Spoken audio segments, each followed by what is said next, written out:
The next pattern that we're going to do is a Skill Builder Series Pattern 2. This is called Simple Circles, and as the name suggests, it's just a simple circle block. And so I've got the pattern here for you, and all the measurements and all your preparation work is all in there for you.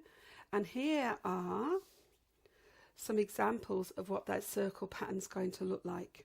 It's a really nice design that uses circles that goes behind things. Again, you're learning those skills. You're learning about using the straight ruler on your crosshair markings. So lots of skills are built into this block, even though it's only a little simple block. Okay. You're going to use your 12-inch crosshair ruler to mark the blocks. So as you can see here, I've placed it within the middle of the block, and as if by magic, those marks appear. So you've drawn around the outside of the square to give you a 12.5 inches. You've got the pin up in the middle and your center dot, and you've got 16 crosshair markings. And the other thing you've also done is drawn in 1/4 inch in from each side. So this is going to be your finished block size, which is 12 inches. So this is 12-inch block. This one is a 12.5-inch block and 16 crosshair lines and the pin in the middle. As this block is a circle block, we're going to be using the Circles on Quilts circles. Now I've got here the set 3, which is 4 templates. The other thing we're going to be using is a 12-inch arc.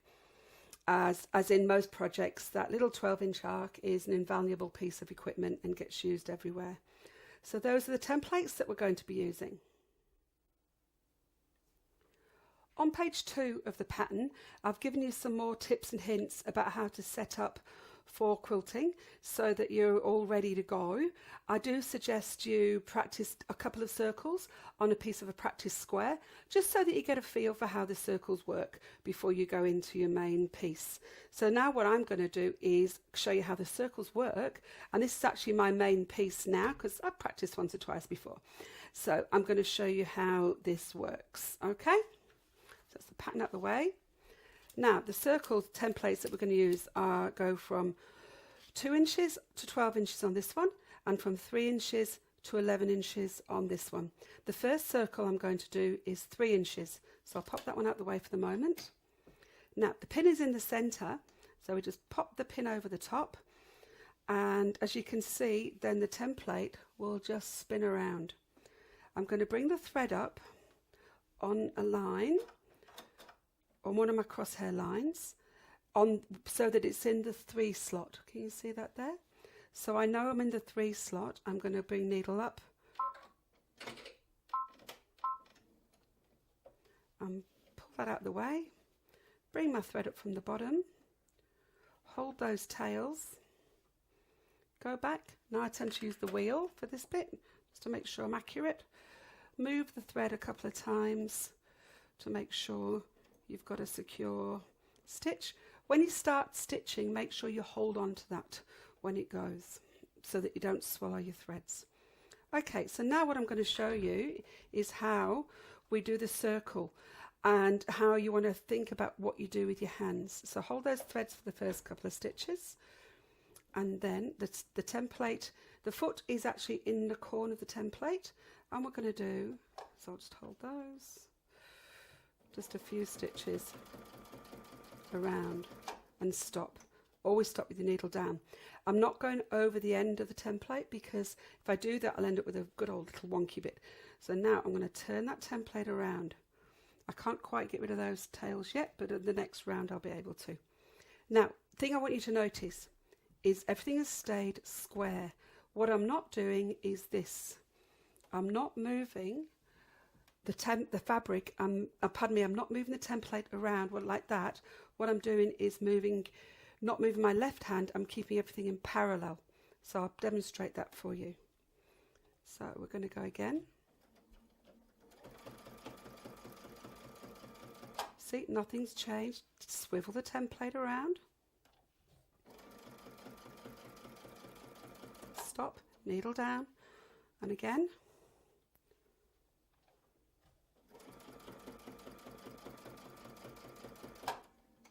And can you see the sandwich has stayed in the same plane? Now, I'm working on a little piece here. It would be okay if I swiveled it around, but the whole point is to get into practice so that when you're making big quilts, you're not turning and twisting your quilts as much. I might just pop those threads out the way now, just pulling them out the way. Pull the scissors. I'm going to thread those ends in though, and I'm going to show you that in a moment. I'm holding the fabric and I'm holding the template and I'm pushing the fabric across. Now the nature of the templates is they do have to have a slight amount of movement, so you always want to push to one side or the other. I always, as a matter of course, push towards the centre with the foot pushes towards the centre as opposed to the outside here. That will then mean you will end up back where you came from. A couple more stitches. Okay, so I'm back where I came from. I'm just going to move that out of the way so I can explain something to you now.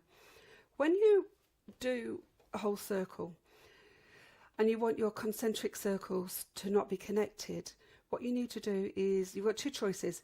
You can fasten off that end by bringing the thread up and fastening it off, which is what I'm going to do and show you.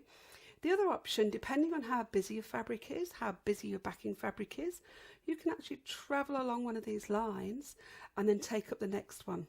And it will leave another line within your work. I mean, it might even be up, if you're in your own normal quilts, that might even be up a seam line. So that's a choice that you can make. Generally speaking, it's much neater to finish the end off, but if you're whizzing your way through a kiddie quilt, well, you know, just go for it. All right, so I'm going to bring the needle up, bring my work away, hold the loop, go back, needle down, needle up, pull that loop away, and I'm just going to cut off that thread there, cut that loop there, cut that there, and then I'm going to thread that end in. I love my self-threading needles. Now, depending on the actual thread count that you've got will depend whether or not you can get all four through. This linen's quite a loose weave, so what I'm going to do is I've got my finger behind, and then I'm going to thread my needle down the edge of the, through the hole that's where the stitches are coming out of, down the edge of the stitching. Now I've got my finger behind so I can feel there that the thread hasn't come out through the back, because you want it to be hiding in the wadding. So if you, when you first start, you might want to actually check that just to make sure it isn't. Now I've got 4 threads. I'm going to put 2 underneath and 2 at this side, and I'm going to do a knot. You might want to do this with 2 threads, then 2 threads. That's entirely up to you and your fabric sandwich. But here with this, we should be good. So I'm now tying this one knot. There's another knot.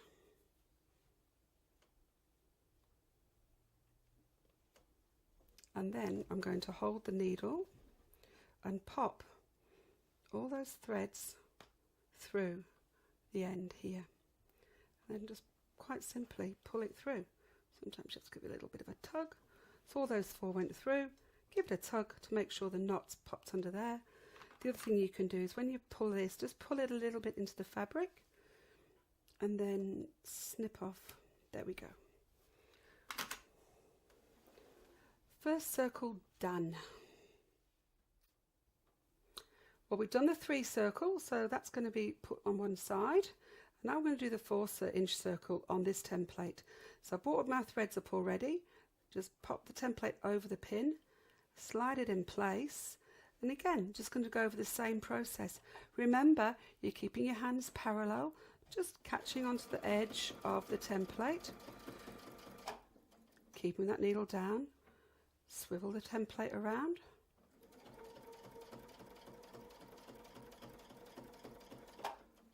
Down.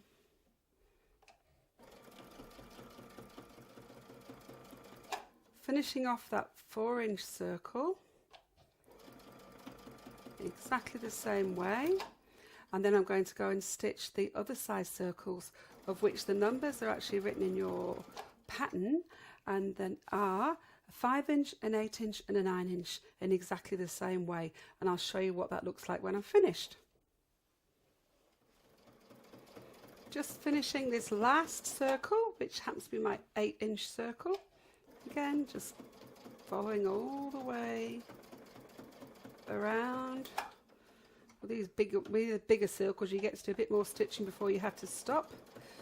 As you can see, my sandwich still isn't changing position.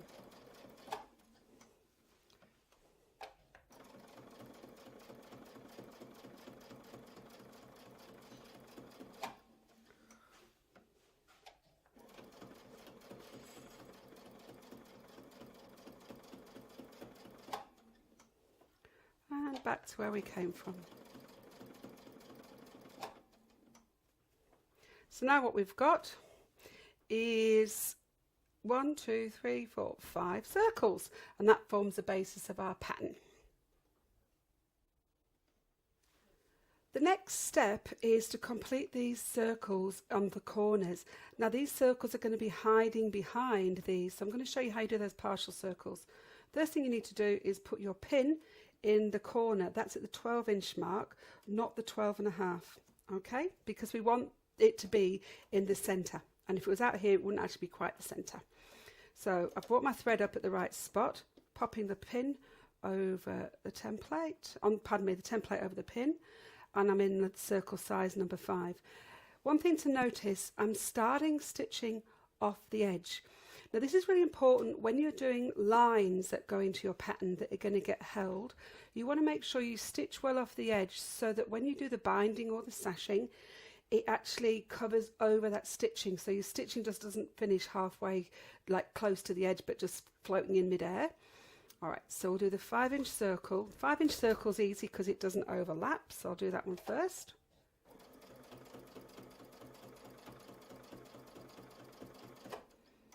Swivel that round.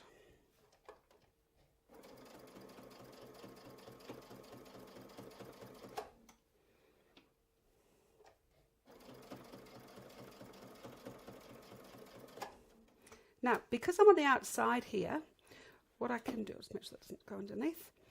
What I can do is I can just move this template along and travel. Because this is in the edge, it's going to be cut off when I do my project and finish it off. So I'm now going to go and do the 11 and 9-inch ones. So I'm going to move up till I get to the 9-inch one. You won't know exactly where it is, and just as a trial and error, and just go down a little bit more.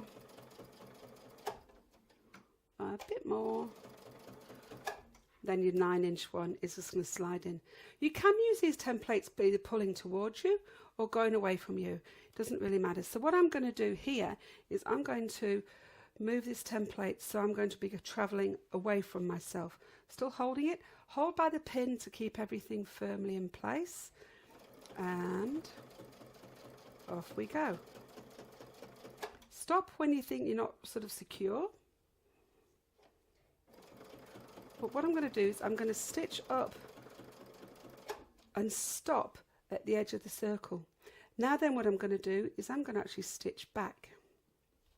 I haven't moved the template, so that stitching line will be exactly in place.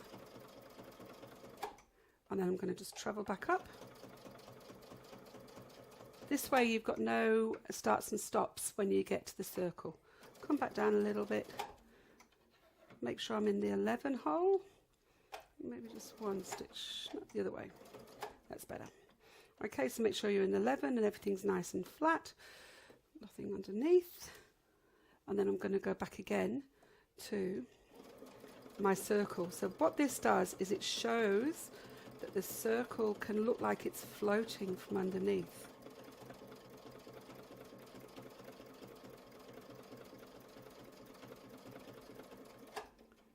Now what I'm going to do, what you've got here, if you can see that here, you've got these two lines have got double stitching. This one's got a single stitching line. So what you can do is, if you want to, is go and make that one a double line. I actually think it's, with this colour of thread, it looks okay. I'm not worrying about that. But what I'm going to do is I'm going to travel down here. So I'll move my template out the way. Just cut that thread off so it's not in the way. And I'm just going to travel around and do this side.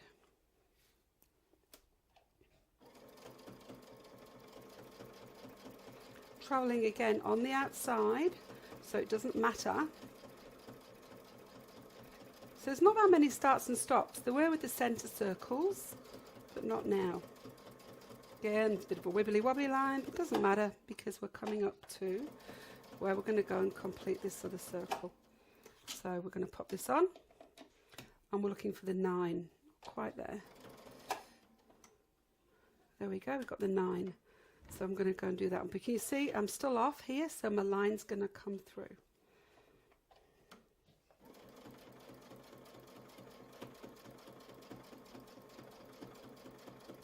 Stop at the circle and just come back on that same line.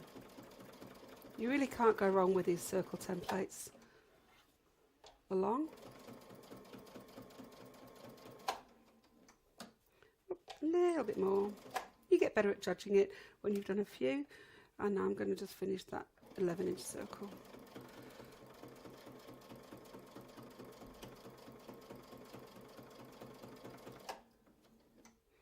And back again.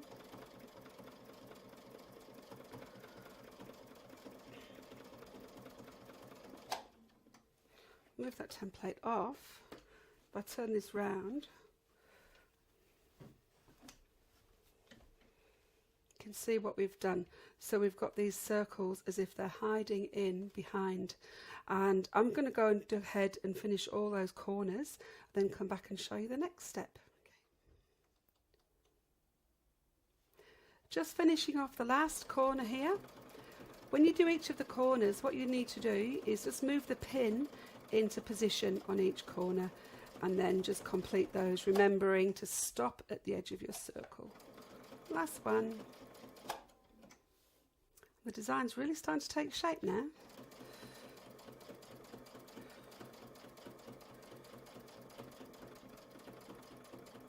You're probably wondering, what on earth do we need all those crosshair lines for? Well, that's the next step. And there we go. That's the stage we're at now. Okay. Now we're going to add some straight line quilting to the design. I brought my thread up on one of the crosshair lines on the 3-inch circle. So then what we're going to do is we're going to take a line of stitching from here to the outside point, to in, to out, to in, to out, to create a series of diamondish shaped points all the way around. So what we need to do is make sure, so the foot's in place there, we've got our straight ruler. We do not want to just to go like this and expect the needle to finish on that line. What you need to do is allow this ruler to be 1/4 of an inch away from that point. 2 ways of doing this. You can use a stitching line disc. I love this little way. Popped it on the point where you want it to end and just hold it there. I'm just using my left hand so you can see. And then make sure it's touching the ruler and the foot's touching the ruler. So then when you move it out the way, your foot will then end up going to there. So I'll show you that way this time.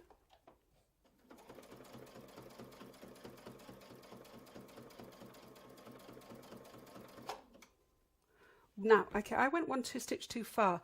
I'll show you what you can do. So long as it's not actually created that stitch, you can pull it up and come back. Okay, now when we're going to go down to this one, I'm going to show you another way of making your finding your edge. On your, I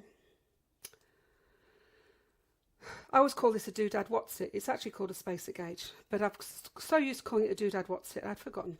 So this is your spacer gauge. What you're going to do is make sure it's upright and make sure that it's lined up with your point here and on the edge of the ruler.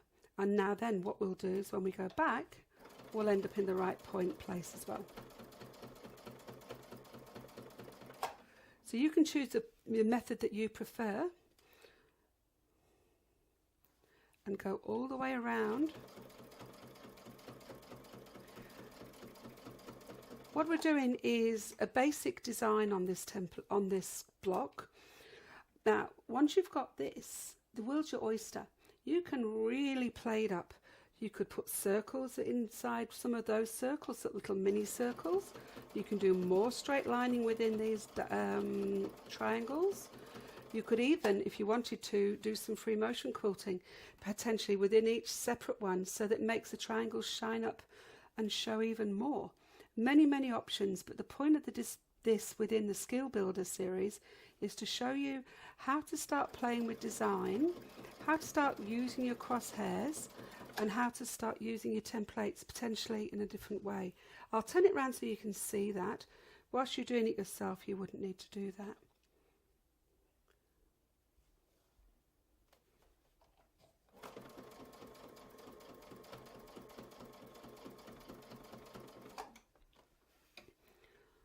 Going all the way around.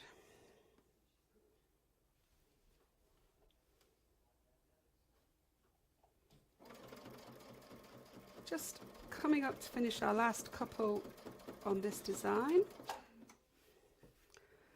And back to where we started. Just make sure you've got the same edge.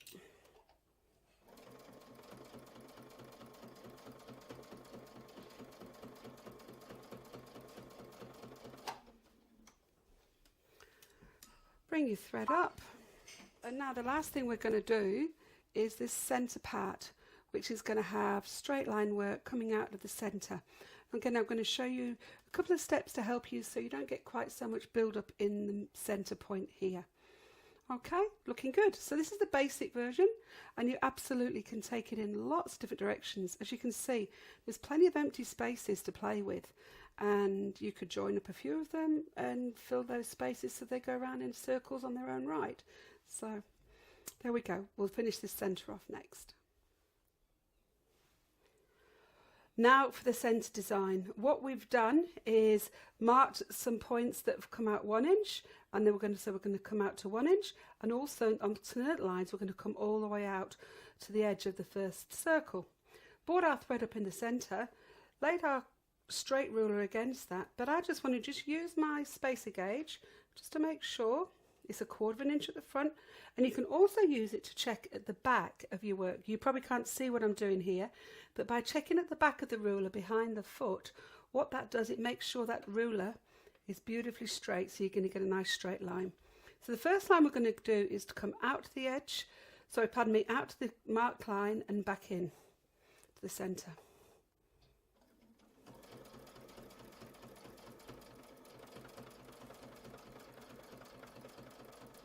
I'll just stop there for a moment.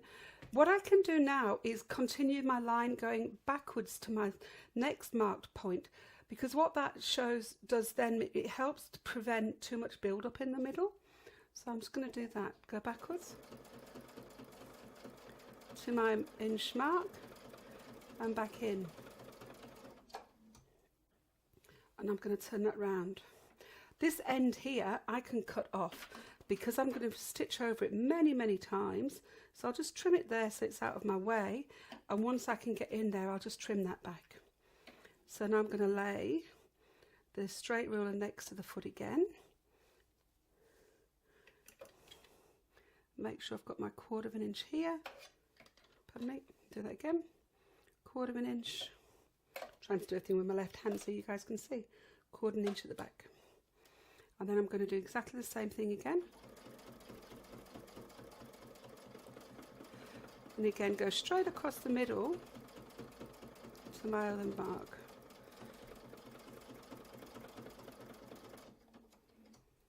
Then I've got this one across here. Again, once you've been doing things for a little while, you do get to the point where you can eyeball your seam allowance. So pardon me, your seam spacing. But if you need to use it, just go ahead and use the spacer.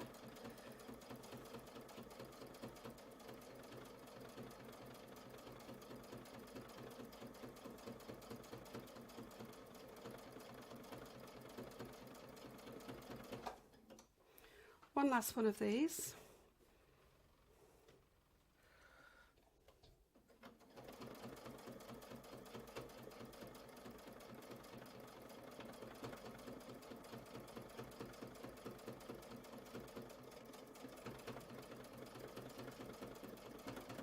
Now what I'm going to do is I'm going to do the ones that come all the way out to the edge. Okay, so you can see where you've got the other cross marks are coming out to the edge. I'm going to come all the way out.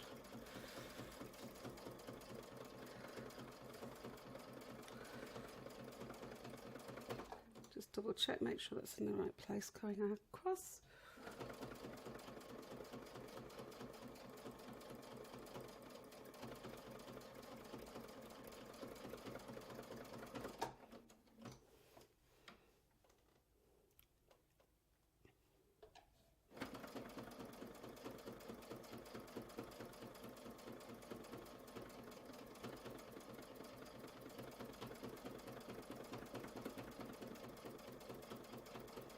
as you stitch over that sort of centre bit, it starts to sort of thud, thud, thud a little bit because you've built up a fair bit of thread.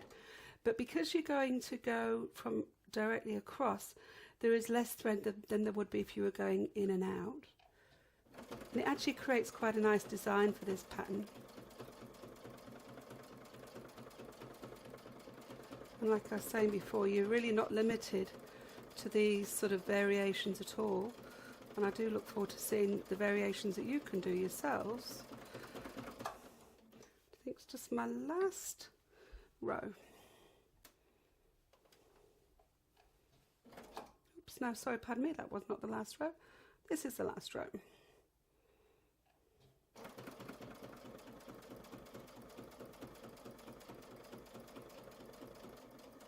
See, not swiveling my work at all, just slow and steady wins the race.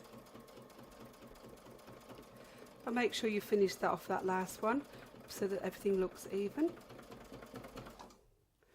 I think I've done all of those. What I'll do is I'll take that thread up, take away the markings and show you the final result.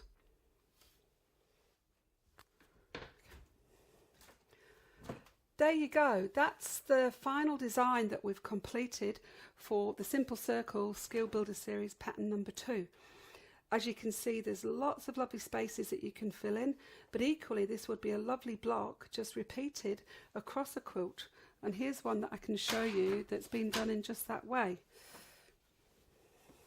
So we've got 4 blocks on this one. If I just slide underneath so you can see, there's 4 blocks on this one, all done the same way, but they just interchange and interlink with all the different colours. So it's a very versatile little block. And not only have you learned a versatile block, you've learned about using your crosshair rulers, you've learned about how to use a new template set, which is the circles, you've learned about how to get things travelling behind things, you've learned how to create points using your crosshairs through a circle. So lots and lots of skills.